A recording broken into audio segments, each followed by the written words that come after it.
नमस्कार विद्यार्थी मित्रांनो, माझं नाव आहे आशिष. माझ्या Ashish study with Ashish sir या यूट्यूब चॅनलमध्ये सर्वांचं स्वागत आहे. आज आपल्याला बघायचं आहे UGC नेट आणि सेट या एक्झामसाठी जो पेपर पहिला आहे. या पेपर पहिल्यामध्ये सर्व विद्यार्थ्यांची मागणी असते की मराठीमध्ये बऱ्याच अंशी नोट्स अवेलेबल नाही आहे नेट आणि सेटच्या पहिल्या किंवा दुसऱ्या पेपरच्या अनुषंगाने. दुसऱ्या पेपरवर सुद्धा आपण व्हिडिओ बनवणार आहे. तर सुरुवातीला आपल्या पहिल्या पेपरचं आपल्याला डिटेलमध्ये अनालिसिस करायचं आहे. मराठीमध्ये ज्या नोट्स अवेलेबल आहेत त्याच्या संदर्भात तुम्हाला माहिती द्यायची आहे आणि कमी वेळामध्ये तुम्ही कशा प्रकारे ती एक्झाम क्लिअर करू शकता किंवा कमी वेळामध्ये सुद्धा तुम्ही कशा प्रकारे एक्झाम क्लिअर करू शकता. आता येणाऱ्या एप्रिलमध्ये म्हणजेच पुढच्याच महिन्यामध्ये तुम्हाला सेटची एक्झाम दिसेल. या एक्झामच्या पॉइंट ऑफ व्ह्यूने आपल्याला आजचं हे डिटेल पेपर 1चं अनालिसिस आपल्याला बघायचं आहे. याचा भरपूर उपयोग तुम्हाला पुढच्या महिन्याच्या पेपरला नक्कीच होईल. तर आपल्याला या व्हिडिओमध्ये काय काय बघायचं आहे बघा. सेट आणि नेट याचा आपल्याला पेपर 1चा डिटेल सिलेबस अनालिसिस करायचा आहे मराठी आणि इंग्लिश या दोन्ही लँग्वेजमध्ये. त्यानंतर बघा एक्झाम पॅटर्न, कशा पद्धतीने एक्झाम पॅटर्न आहे. सर्व विद्यार्थ्यांना माहितीच आहे की कशा पद्धतीनं एक्झाम पॅटर्न किंवा कशा पद्धतीने एक्झाम होत आहेत. त्यानंतर नेट आणि सेट मध्ये स्टडी मटेरियल. आता या स्टडी मटेरियल सगळ्यात महत्वाची गोष्ट आहे की इंग्लिश आणि मराठीमध्ये, विशेषतः मराठीमध्ये, की कोणकोणतं स्टडी मटेरियल महाराष्ट्रातले विद्यार्थी वापरत आहेत आणि कमी अभ्यासामध्ये जास्त आउटपुट किंवा कमी वाचनामध्ये जास्त आउटपुट कशा प्रकारे तुम्हाला मिळेल, यासाठी कोणती पुस्तकं महत्वाची आहे याचे सुद्धा ट्रिक्स तुम्हाला मी आज सांगणार आहे. बघा, आता तुम्ही जर विचार केला सेट पेपर 1चा किंवा नेट पेपर 1चा सिलेबस सारखाच आहे. पेपर 1 साठी जर तुम्ही विचार केला तर बघा, पहिलं जे युनिट आहे, सर्वांना माहिती आहे की टोटल पेपर 1 साठी 10 युनिट असतात आणि 10 युनिट मध्ये सुद्धा वेगवेगळ्या गोष्टी असतात. आणि पूर्ण सिलेबस वाईज मराठीमध्ये असं कोणतंही पुस्तक नाही की ज्याच्यामधून तुम्ही फक्त एक पुस्तक वापरून ते सेट क्लिअर करू शकता. त्याच्यामुळे तुम्हाला सगळ्यात महत्वाचं जर पुस्तकं जर वापरायचे असतील किंवा यूज करायचे असेल तर त्या संदर्भात आपल्याला हा व्हिडिओ शेवटपर्यंत तुम्हाला बघायचा आहे. तुमच्या काही अडचणी असतील, समस्या असतील तर तुम्ही मला कमेंट सेक्शन मध्ये सांगू शकता. बघा, पहिलं जे युनिट आहे ते टीचिंग ऍप्टिट्यूड आहे. आता टीचिंग ऍप्टिट्यूड हे साधारण जर आपण बघितलं तर बऱ्याचशा विद्यार्थ्यांना कठीण हा भाग जातो, कारण की ज्यांचं शिक्षण क्षेत्राशी इतकं संबंध नसतो त्यांना हा विषय थोडासा अवघड जातो किंवा याचं वाचन नसल्यामुळे. परंतु हा विषय अत्यंत इझी आहे. बऱ्यापैकी मार्क्स तुम्हाला जवळपास 15 ते 20 मार्क्स तुम्हाला सेटच्या पहिल्या पेपरला या सेक्शनवरून क्वेश्चन येत असतो. पहिलं युनिट असेल, दुसरं युनिट असेल, यावरच आधारित आहे. आता याच्यामध्ये बघा, याच्यामध्ये तुम्हाला दिसेल की टीचिंग कन्सेप्ट आहे, ऑब्जेक्टिव्ह आहे, त्याच्या लेवल्स वगैरे आहेत, हे तुम्ही इथे बघू शकता. त्यानंतर लर्नर कॅरेक्टरिस्टिक्स आहेत, हे सुद्धा तुम्ही बघू शकता. त्यानंतर बघा, फॅक्टर्स अफेक्टिंग रिलेटेड ह्या सुद्धा तुम्हाला दिसून येतात. त्यानंतर मेथड्स ज्या आहेत, ज्या टीचिंगच्या मेथड आहेत, ते सुद्धा तुम्हाला दिसून येतात. त्यानंतर बघा, टीचिंग सपोर्ट सिस्टम आहे, हे तुम्हाला दिसून येतं. तर त्यानंतर इव्हॅल्युएशन सिस्टीम आहे, हे तुम्हाला दिसून येतं. या सगळ्या गोष्टी आणि तुम्हाला हे जे मी तुम्हाला बाजूला पुस्तक दिसत असेल तर यामध्ये बऱ्याच अंशी गोष्टी कव्हर केलेल्या आपल्याला दिसून येतात. हे के सागरचं पुस्तक आहे, अन्नदाते सरांचं. याच्यामध्ये महत्वाची गोष्ट म्हणजे 18, 19, 20 आणि 21 तुम्हाला दिसत असेल तर ह्या सगळ्या प्रश्नपत्रिकांचा समावेश सुद्धा करण्यात आलेला आहे. आणि नेट, सेट, JRF किंवा PhD एंट्रन्स साठी सुद्धा तुम्ही हे पुस्तक वापरू शकता. अध्ययन व आणि संशोधन अभियोग्यता याच्यामध्ये संपूर्ण तुम्हाला माहिती मिळेल. अतिशय म्हणजे व्यवस्थित रित्या हे लिहिलं गेलेलं पुस्तक आहे. जुनं पुस्तक असल्यामुळे बऱ्यापैकी माहिती तुम्हाला याच्यामध्ये दिसून येईल. तर बघा, दुसरं युनिट जे आहे ते रिसर्च ऍप्टिट्यूड आहे आणि दुसऱ्या युनिटची सुद्धा तुम्हाला या पुस्तकामध्ये बऱ्याच अंशी माहिती दिसून येईल. बघा, आता इथं हा संशोधन नावाचा शब्द आहे. या संशोधन नावाच्या शब्दामध्ये हा रिसर्च शब्द तुम्हाला दिसून येतो. आणि इंग्लिशमध्ये जर तुम्हाला ह्या दोन्ही युनिटसाठी, पहिल्या दोन्ही युनिटसाठी जर पुस्तक बघायचं असेल तर तुम्हाला हे दिसत असेल, पियर्सन प्रकाशनचं KVS मदान सरांचं पुस्तक आहे इंग्लिशमध्ये पेपर 1 साठी. ऑल ओव्हर इंडियामध्ये नेट असो किंवा सेट असो अत्यंत नावाजलेलं हे मदान सरांचं पुस्तक आहे.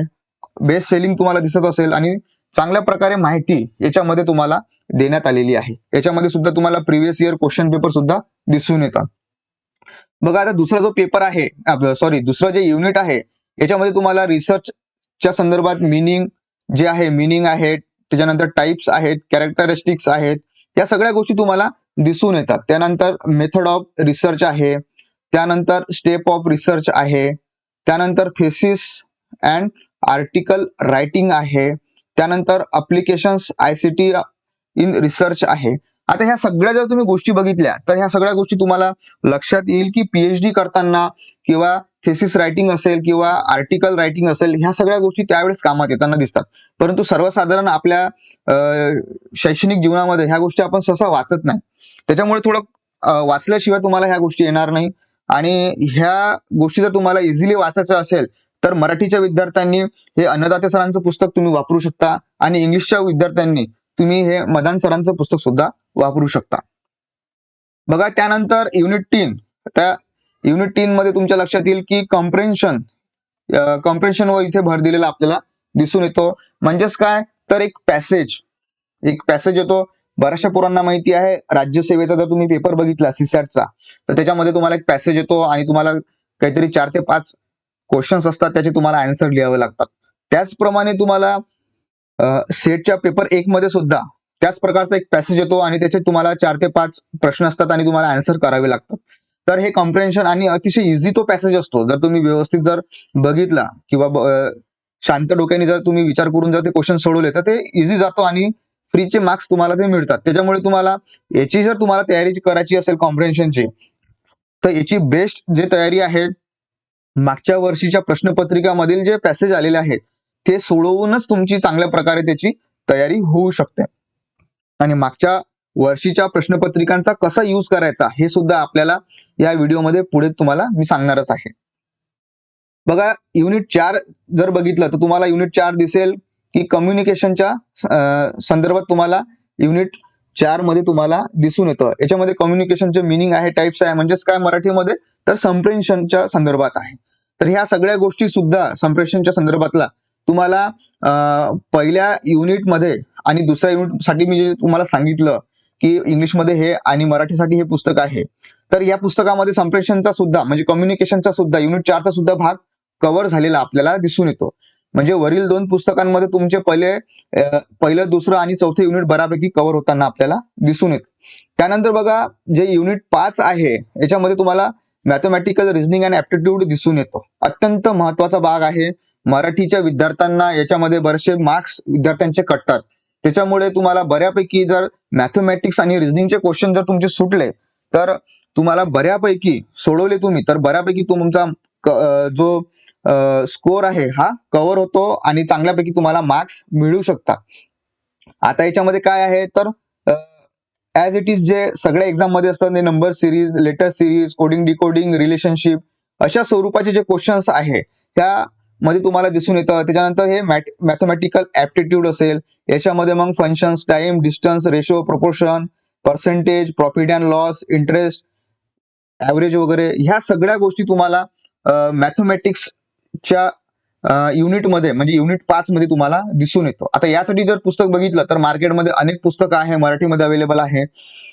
परंतु मी जे सांगेल म्हणजे 5 युनिटसाठी माझा जो अनुभव आहे, माझं स्वतःचं सेट असल्यामुळे मी स्वतः त्या 2 ते 3दा एक्झाम दिल्यामुळे माझा जो अनुभव सांगतोय, जे मी मागच्या 5 ते 6 वर्षाच्या ज्या क्वेश्चन्स पेपर आहे म्हणजे जवळपास 8 ते 10 वर्षाचे जे क्वेश्चन पेपर आहे पूर्णतः माझं अनालिसिस झालेलं आहे. मी नेट आणि सेट याचे क्लासेस घेतो. म्हणजे मला सांगायचं एवढंच आहे की जो माझा अनुभव आहे त्या अनुभवातून जर मला मॅथमॅटिक्स आणि रिझनिंगचं जर तुम्हाला सांगायचं जर झालं की चांगला सोर्स कोणता आहे तर तुम्ही मागच्या वर्षीचे जे क्वेश्चन पेपर आहे ते तुम्ही जर चांगल्या प्रकारे जर हाताळले किंवा चांगल्या प्रकारे जर त्याचा उपयोग घेतला तर तुमच्या लक्षात येईल की बऱ्यापैकी जे युनिट आहे ते सेम टू सेम तुम्हाला क्वेश्चन आलेले आहे प्रत्येक युनिटवर. मग त्याच्यामध्ये प्रॉफिट लॉस असेल, इंटरेस्ट असेल, ऍव्हरेज असेल, रेशो असेल, या सगळ्या जर तुम्ही मागच्या 5 वर्षाचे जर क्वेश्चन पेपर जर बघितले पेपर 1 चे त्यातले जर मॅथमॅटिक्स जर तुम्ही वेगळं केलं तर तुम्हाला तुमचा अभ्यास हा योग्य वेने होईल आणि इफेक्टिव्ह होईल, जेणेकरून तुमचे मार्क्स कुठंच जाणार नाही. आणि जर या व्यतिरिक्त जर तुम्हाला डिटेलमध्ये अभ्यास करायचा असेल तर तुम्हाला हे बाजूनं पुस्तक दिसतच असेल, नवीन अंकगणित जे आहे स्पर्धा परीक्षांसाठी, हे तुम्हाला दिसेल की RS अग्रवाल सरांचं जे पुस्तक आधी इंग्लिशमध्ये आणि हिंदीमध्ये अवेलेबल होतं, ते आता मराठीमध्ये सुद्धा अवेलेबल झालेलं आहे. बऱ्यापैकी ठीकठाक पुस्तक आहे. तुम्ही चांगल्या प्रकारे मराठीच्या विद्यार्थ्यांनी हे पुस्तक वापरू शकता. इंग्लिशच्या विद्यार्थ्यांसाठी तर इंग्लिशमध्ये अवेलेबल आहेच अग्रवालचं. आणि या व्यतिरिक्त जर असेल तर फास्ट ट्रॅकचं सुद्धा पुस्तक मराठीसाठी अतिशय योग्य प्रकारे आपल्याला मानता येईल. त्यानंतर बघा, जो 6वं जे युनिट आहे ते लॉजिकल रिझनिंगचं तुम्हाला 6वं युनिट दिसून मिळतं. आणि या रिझनिंग मध्ये सुद्धा बऱ्याच महत्वाचे जे टॉपिक्स आहेत ते सुद्धा आपल्याला दिसून येतात. आता ह्या रिझनिंगसाठी जर पुस्तक सांगायचं झालं तर तुम्हाला रिझनिंगचं जे पुस्तक आहे तुम्हाला हे दिसेल की 6व्या युनिटसाठी समग्र बुद्धिमत्ता चाचणी तुम्हाला इथे दिसून येत आहे. हे पुस्तक आहे अभिनव प्रकाशन पुणेचं आहे. मी स्वतः हे पुस्तक हाताळतो आहे. याच्यामध्ये बऱ्याच अंशी तुम्हाला मागील वर्षीच्या बऱ्याच सगळ्या क्वेश्चन पेपर्स वगैरे दिलेले आहेत. MPSC UPSC असेल किंवा PSI STI, बऱ्यापैकी तुम्हाला तलाठी असेल, पोलीस भरती आहे, जिल्हा परिषदच्या भरती आहे, सगळ्यांच्या मागील वर्षाच्या सगळ्या प्रश्नपत्रिका तुम्हाला सोडून दिलेल्या आहे बुद्धिमत्ता चाचणीच्या. तर तुम्ही हे पुस्तक बऱ्यापैकी वापरू शकता. हे जे तुम्हाला 5वे टॉपिक दिसतात, 6व्या युनिटमध्ये जे टॉपिक दिसत आहेत ते युनिट तुम्हाला बऱ्यापैकी त्या पुस्तकामध्ये सापडून जाईल. तर अशा प्रकारे तुम्ही रिझनिंग आणि मॅथमॅटिक्ससाठी हे 2 पुस्तकं वापरू शकता. त्यानंतर बघा, युनिट 6 नंबरचं जे आहे, युनिट 7 नंबरचं जे आहे ते डाटा इंटरप्रिटेशन मध्ये तुम्हाला दिसत असेल की यामध्ये सुद्धा मॅथमॅटिक्सचाच हा एक भाग आहे. DI याला म्हटलं जातं. आणि खास करून बँकिंग सेक्टरमध्ये, SSC सेक्टरमध्ये, एक्झाम मध्ये, SSC किंवा बँकिंगच्या एक्झाम मध्ये ह्या बऱ्याच DIचा वापर मोठ्या प्रमाणात आपल्याला क्वेश्चन्स मध्ये होताना दिसतो. तर याच प्रकारचं जे DI आहे हे आता आपल्या सेट च्या पहिल्या पेपरला सुद्धा येतं. आता याच्यामध्ये काय असतं, तर एक तुम्हाला चार्ट दिला जाईल. आता तुम्हाला इथे दिसत असेल की हा बार चार्ट आहे, हिस्टोग्राम आहे, पाय चार्ट आहे, तर टेबल चार्ट आहे, तुम्हाला दिसत असेल लाईन चार्ट आहे. तर एका प्रकारचं तुम्हाला चार्ट देण्यात येईल. त्याच्यामध्ये मॅथमॅटिक्स कॅल्क्युलेशन असेल, मॅथमॅटिकल कॅल्क्युलेशन्स असतील, आणि तुम्हाला तो चार्ट किंवा तो जो DI आहे ते तुम्हाला सॉल्व्ह करायचा आहे. पझल आपल्याला म्हणता येईल इझी भाषेमध्ये. जर तुम्हाला जे पझल सोडवायची आहे आणि त्या पझलवर तुम्हाला खाली 5 क्वेश्चन दिसतील, म्हणजे तुम्हाला माहिती, डाटा सगळा दिलेला राहील, तुम्हाला फक्त ते सॉल्व्ह करायचं आहे. आणि याच्यासाठी बेस्ट जर तुम्हाला मला सांगायचं असेल तर तुम्हाला लक्षात घ्यायचं आहे की मागच्या वर्षीच्या 5 ते 6 वर्षाच्या जर तुम्ही प्रश्नपत्रिकेमध्ये जर DIचे क्वेश्चन जर तुम्ही काढले तर तुम्हाला खूप इझी जाईल हे सगळं सॉल्व्ह करायला. आणि बऱ्याचपैकी जे मी तुम्हाला अंकगणिताचे जे पुस्तकं सांगितले आहे याच्यामध्ये सुद्धा बऱ्यापैकी तुम्हाला DIचे क्वेश्चन्स तुमचे कव्हर होतील. त्याच्यामुळे मागच्या वर्षीच्या प्रश्नपत्रिका आहे ह्या DI साठी, डाटा इंटरप्रिटेशन साठी तुम्हाला चांगल्या प्रकारे युजफुल ठरतील. त्यानंतर बघा, 8व्या नंबरचं जे युनिट आहे, 8व्या नंबरचं युनिट हे ICTचं युनिट आहे. म्हणजेच काय, तर तुम्हाला रिसर्च मध्ये किंवा बाकीच्या टीचिंग ऍप्टिट्यूड मध्ये इंटरनेटचा कोणता यूज आहे किंवा कम्प्युटरचा कोणता यूज आहे, या अनुषंगानं तुम्हाला हे ICTचे तुम्हाला बऱ्यापैकी याच्यामध्ये दिलेलं आहे. आता याच्यामध्ये आपण बऱ्याच क्वेश्चन, बऱ्याच पेपरमध्ये किंवा बऱ्याच सेक्टरच्या आपल्या स्पर्धा परीक्षांमध्ये तुम्हाला दिसतं की जे लुसेंटचं जे कम्प्युटरचं पुस्तक आहे खूप फेमस आहे. हिंदी आणि इंग्लिशमध्ये अवेलेबल आहे. याच्यामध्ये सर्व प्रकारची माहिती तुम्हाला कम्प्युटरच्या रिलेटेड तुम्हाला मिळून जाईल. आणि बँकिंगचे विद्यार्थी असतील, SSCचे असतील, सगळेच विद्यार्थी तुम्हाला लुसेंटचं पुस्तक ऑल ओव्हर इंडियामध्ये वापरताना दिसतात. 50-60 रुपयाचं पुस्तक आहे आणि खूप चांगल्या प्रकारे तुमचं ICT याच्यामध्ये कव्हर झालेलं आपल्याला दिसून येतं. त्याच्यामुळे तुम्ही हे पुस्तक वापरू शकता. त्यानंतर बघा, युनिट 9 आणि युनिट 10 याच्यामध्ये तुम्हाला बऱ्याचशा गोष्टी तुम्हाला दिसून येतात. खास करून पीपल डेव्हलपमेंट आणि पर्यावरण, जो GSचा भाग आहे सेट पेपर 1 मध्ये, तर याच्यामध्ये तुम्हाला काय करायचं आहे, तर खास करून तुम्ही खालची जर लाईन बघितली तर तुम्हाला खालच्या लाईन मध्ये बघा, तिथं तुम्हाला दिसेल एन्व्हायरमेंटल प्रोटेक्शन ऍक्ट 1986, त्यानंतर national action plan climate change, international agreements आणि एफर्ट्स, ह्या सगळ्या गोष्टी तुम्हाला लक्षात येईल की पर्यावरणाच्या संदर्भात. याच्यामध्ये तुम्हाला लक्षात येईल की सोलर, वाईंड, हायड्रा, सॉइल, ह्या सगळ्या ज्या पर्यावरणाशी रिलेटेड, ज्या सायन्सशी रिलेटेड ज्या गोष्टी आहेत पर्यावरणाच्या संदर्भात, ह्या तुम्हाला सिलेबस बघून व्यवस्थित करायचे आहे. यासाठी सुद्धा तुम्हाला मागच्या वर्षीच्या क्वेश्चन पेपर बऱ्यापैकी कामात पडतील. काही करंटच्या या संदर्भात घडामोडी असतील, ह्या सगळ्या तुम्हाला बघायचं आहे. याच्यामध्ये मग जॉग्राफीचा क्लायमेट चेंज असेल, सोशो इकॉनॉमिक्स असेल, पॉलिटिकल डायमेंटेशन्स असेल, ह्या सगळ्या गोष्टी तुम्हाला याच्यामध्ये दिसून येतात. तर यासाठी सुद्धा तुम्हाला मागच्या वर्षीच्या प्रश्नपत्रिका आहे ह्या अत्यंत महत्वाच्या ठरू शकतात. त्यानंतर बघा हायर एज्युकेशन सिस्टीम जे आहे, हायर एज्युकेशन सिस्टीम जे आहे म्हणजेच काय, तर उच्च शिक्षणच्या संदर्भात, हायर एज्युकेशनच्या संदर्भात जर बोलायचं झालं तर तुम्हाला जे मी आधी पुस्तक सांगितलं होतं पहिल्या दुसऱ्या युनिटमध्ये, पहिल्या दुसऱ्या युनिटसाठी, तेच पुस्तक तुम्ही 10व्या युनिटसाठी सुद्धा वापरू शकता. त्याच्यामध्ये सुद्धा हायर एज्युकेशनच्या कोणकोणत्या योजना आहेत, कोणकोणत्या स्कीम्स आहेत, कशा प्रकारे टीचिंग स्किल्स आहेत. बघा इथे तुम्हाला दिसत असेल की प्रोफेशनल आणि technical and skill based education, कशा प्रकारे केंद्र सरकारचा, भारत सरकारचा विद्यार्थ्यांच्या संदर्भात, हायर एज्युकेशनच्या संदर्भात कसं त्यांच्या प्लॅनिंग आहे, कसं त्यांचं नियोजन आहे, या सगळ्या गोष्टींचा तुम्हाला याच्यामध्ये अभ्यास दिसतो. याच्यासाठी सुद्धा मागच्या वर्षीच्या प्रश्नपत्रिका तुम्हाला खूप मार्गदर्शन करतील. तर यासाठी सुद्धा तुम्ही ते वापरू शकता. बघा आता मी इथे पुस्तकांची लिस्ट तुम्हाला दिलेली आहे आणि सगळ्यात महत्वाचं जे पुस्तक आहे मराठीमध्ये, आता हे मागच्या 2-3 वर्षामध्ये पुस्तक चांगल्या प्रकारे इथं गाजत आहे. तर जर तुम्ही बघितलं तर महाराष्ट्र सेट हे पुस्तक जर तुम्हाला दिसत असेल की राज्य पात्रता परीक्षा पेपर 1 साठी अत्यंत चांगलं पुस्तक आहे. बऱ्यापैकी याच्यामध्ये 2011 ते 2023 बऱ्यापैकी क्वेश्चन कव्हर केलेले आहेत. त्याच्यामुळे तुम्ही ह्या सगळ्या गोष्टी बघू शकता की ह्या पुस्तकामध्ये, इथं मी तुम्हाला त्याचं कंटेंट दिलेलं आहे आणि या पुस्तकाचं वैशिष्ट्य असं आहे की प्रत्येक टॉपिक वाईज याची पुस्तकाची रचना केलेली आहे. आणि इथे तुम्हाला खाली दिसत असेल हे प्रॅक्टिससाठी मॉक जे टेस्ट आहे हे सुद्धा इथे देण्यात आलेले आहे. ज्याप्रमाणे हे मराठीमध्ये पुस्तक आहे, मागच्या वर्षीच्या सगळ्या प्रश्नपत्रिका ह्या युनिट वाईज, सेक्शन वाईज तुम्ही व्हिडिओ पॉज करून ह्या सगळ्या गोष्टी बघू शकता इंडेक्समध्ये, आणि युनिट वाईज तुम्हाला एक्सप्लेन करून ह्या सगळ्या गोष्टी दिलेल्या आपल्याला दिसून येतं. त्याच्यानंतर बघा त्याच प्रकारचं जे युजीसी नेट किंवा सेटसाठी सुद्धा तुम्ही हे वापरू शकता. पिअर्सनचं जे पुस्तक आहे इंग्लिशच्या विद्यार्थ्यांसाठी खास करून, हे KVS मदान सरांचे जे पुस्तक आहे त्याचप्रमाणे युनिट वाईज आणि मॉक टेस्टची सुद्धा इथे सुद्धा रचना केलेली आहे. तर बऱ्यापैकी हे सुद्धा पुस्तक चांगलं आहे, मी तुम्हाला वर सुद्धा सांगितलेलं आहे. आणि सगळ्यात महत्वाचं म्हणजे की जर तुम्हाला सेटची एक्झाम 50 जे क्वेश्चन येतात, सेटच्या पेपर 1 मध्ये 50 क्वेश्चन पैकी तुम्हाला 40 जर क्वेश्चन जर तुम्ही पास आउट मिळाले तर तुम्हाला बऱ्यापैकी दुसऱ्या पेपरचा स्कोर खूप कमी घेतला तरी तुमचा बऱ्यापैकी क्लिअर होतो. आणि मी तुम्हाला सांगून ठेवतो की जे तुमचे जवळपास 150 क्वेश्चन जे असतात पूर्ण टोटल, म्हणजे पहिल्या पेपरचे 50 क्वेश्चन आणि दुसऱ्या पेपरचे 100 क्वेश्चन, तर तुम्हाला या सर्वांमध्ये 60% तुम्हाला पासिंग जर आपण कन्सिडर केलं तर बऱ्यापैकी तुम्हाला तुमचा रिझल्ट येऊ शकतो.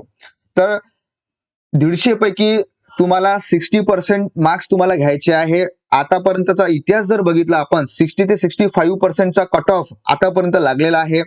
तुम्हाला काही गरज नाही आहे 100%, 80%, 70% घ्यायची. बऱ्यापैकी ऍव्हरेज विद्यार्थ्यांसाठी मी सांगतोय 60 किंवा 65% जर तुम्हाला मिळाले तर तुम्ही क्वालिफाय होऊन जाता सेटसाठी. तर हे 2 पुस्तकं आहे. त्यानंतर बघा जे मी तुम्हाला 3 ते 4 युनिट साठी सांगितलेलं आहे अन्नदाते सरांचं, हे के सागरचं पुस्तक आहे. त्यानंतर तुम्हाला मी अग्रवाल सरांचं पुस्तक सांगितलेलं आहे. त्यानंतर हे अभिनव प्रकाशनचं पुस्तक मी तुम्हाला सांगितलेलं आहे. त्याच्यानंतर बघा कम्प्युटरसाठी मी तुम्हाला लुसेंटचं पुस्तक सांगितलेलं आहे. अशा प्रकारे सगळ्या पुस्तकांची यादी मराठीमध्ये आणि इंग्लिशमध्ये सुद्धा तुम्हाला मी देण्याचा प्रयत्न केलेला आहे. अशाच प्रकारचा जो व्हिडिओ आहे हा पेपर 2 साठी, विशेषतः पॉलिटिकल सायन्स पेपर 2 साठी हळूहळू आपण सगळ्याच याचं बघूया, सगळ्याच सब्जेक्टचं. परंतु येणारा व्हिडिओ आपण बघूया पॉलिटिकल सायन्स पेपर 2 साठी मराठीमध्ये कोणकोणत्या गोष्टी अवेलेबल आहे याचा आपण तुम्हाला मी सांगण्याचा प्रयत्न करेल युनिट नंबर 2 मध्ये.